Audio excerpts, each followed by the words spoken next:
Les opposants à la vaccination, qui se sont déjà mobilisés sur une pétition rassemblant près de 800 000 signatures, s'adressent désormais à la justice.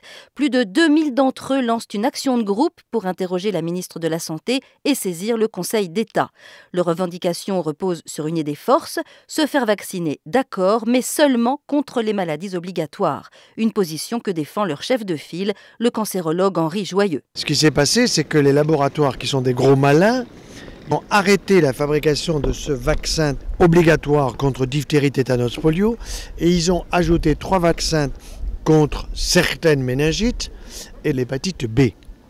Et ils veulent vacciner un petit de 2 mois contre l'hépatite B et tout le reste. Ça, c'est totalement abusif. Évidemment, ça coûte 7 fois plus cher.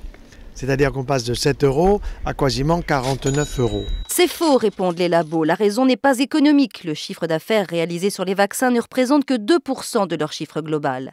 C'est avant tout pour se mettre en conformité avec les recommandations de l'OMS et le calendrier vaccinal français, qui recommande une protection beaucoup plus large, qui inclut aussi coqueluche, méningite et hépatite, que ne sont désormais vendus en France que des vaccins dits hexavalents, grâce auxquels une seule piqûre protège contre les 6 affections.